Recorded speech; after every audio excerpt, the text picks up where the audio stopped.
901 Street Kings. Little drive on the R1. It's been a while since I made a video, so I'm doing that right now. I haven't been on the bike in a while and it feels good. I go down the street a little ways, gonna pull over, have a conversation about the full bore tire that I have on the back. Now, some of y'all are curious about how that tire is working out. Maybe that's a decision you're thinking about making.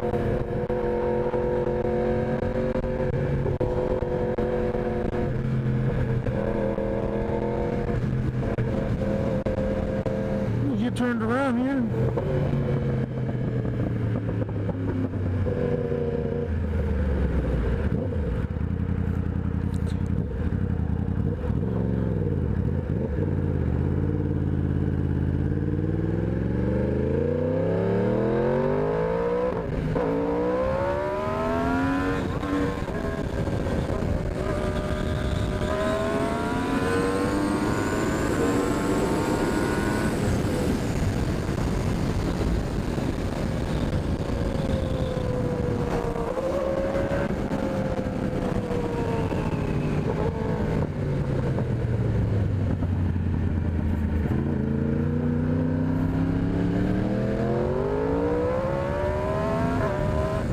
Buddy Chris right there. The ride.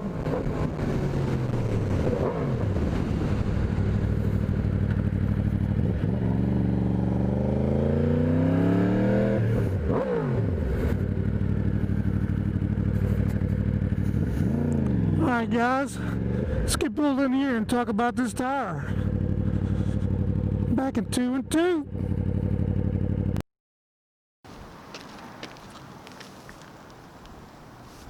Hey y'all, welcome back to 901 Street Kings. Hey, welcome back to the channel.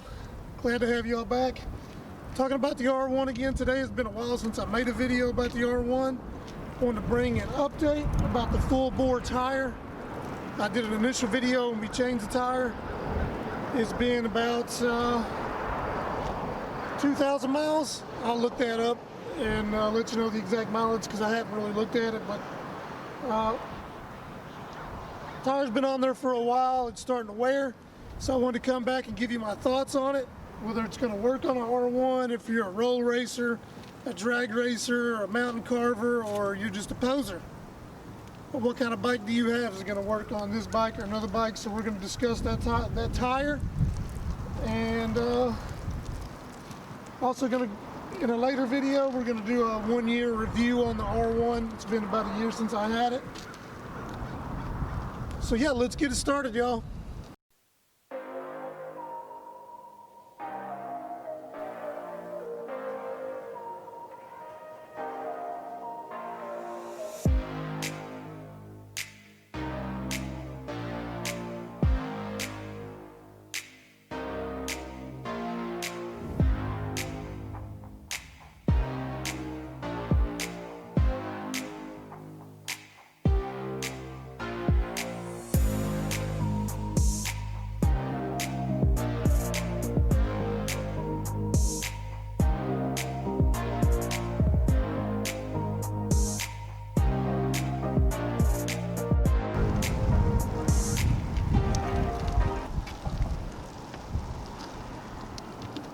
So on the front, I'm still got the stock Bridgestone.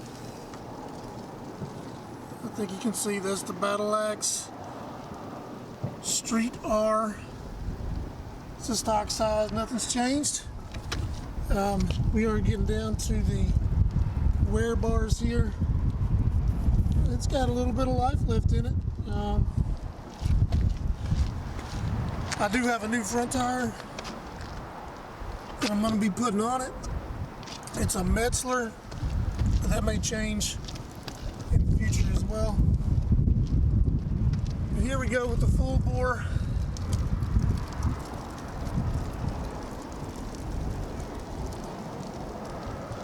Of course, it is made in China.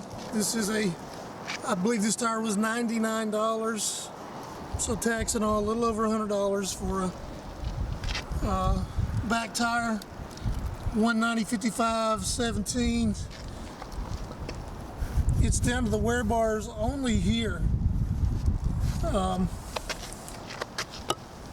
It's got quite a bit of tread left over here. Of course, I didn't get to turn as much on this bike on this tire as I did the other tire. But I have ridden it pretty hard, and I do have some positive things to say about it, but I want y'all to get a look at the tread. Let's see. Let me get the key on this bad boy.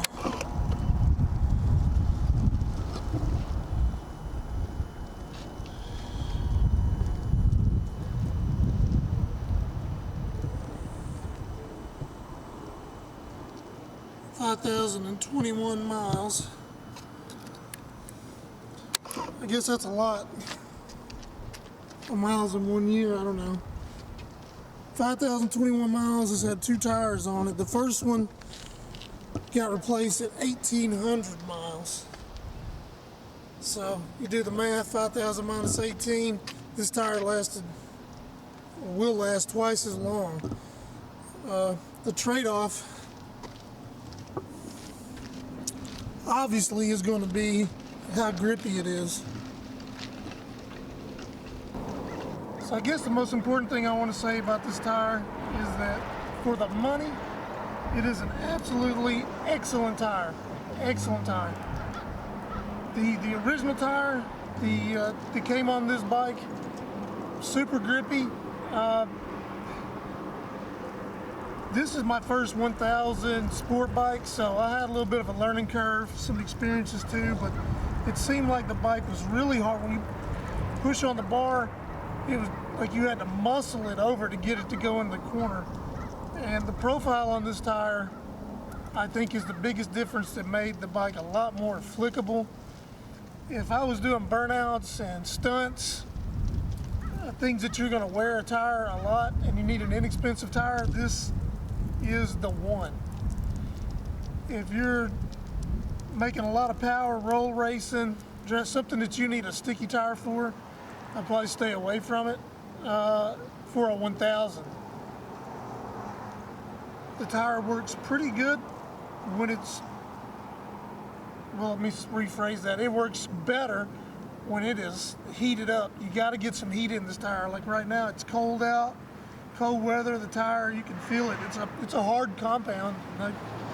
So that's always a trade-off with any tire. I've made some changes to the bikes, which I'll get into a little bit later. It's making more power than it was previously, and if you hit it second gear, even at 40 mile an hour, this tire is gonna slip. And as of recently, I've been hitting some corners in it, just cruising the streets, and I come in the corner kind of hard in a way that I've done it numerous times, and it wants to slide out on me really bad. So I think the life of this tire is gone for what I'm using it for. I can't roll race because it's going to spin, and it'll go from a spin to a wheelie from one gear to the other, so it's a little bit unpredictable. So if you're looking for a real performance tire, this is not a high performance tire. I do like the way the bike handles. In the very beginning it was good, but now that we got some of it worn off, it's getting kind of slick, and it's definitely time to move on. So I'm researching tires to see what I'm going to put on this bike next, and I just don't know yet. So all in all, I guess the main point is, if you need a tire to get you through something as a standby and you're a little low on cash, this is the tire. If you're going to the track, this ain't it. If you're trying to do max effort, speed, drag, this is not the tire. And I'm sure a lot of you guys, I knew that when I bought it too, but one thing I like to do is get a little technical, test things out, do the review on it. So I know personally, and I can give that guys back to you, the viewers, without any bias at all. So that's pretty much it for the full bore. It said it's a good tire, and it's a good looking tire. I will continue to ride on this for a little while. It's pretty much the off season. I may try some burnouts on it just to kill it at the end. So yeah, that's it for the full bore. If you guys have any questions, hit me up in the comments. I'm sure I've left something out. I'm doing this kind of impromptu. So basically, if there's anything you want to know about this tire that I haven't covered, if you want some numbers off of it, I will put those in the description. And I'm going to get on the road and we're going to do a little bit of riding. So like I always say, stay salty, my friends.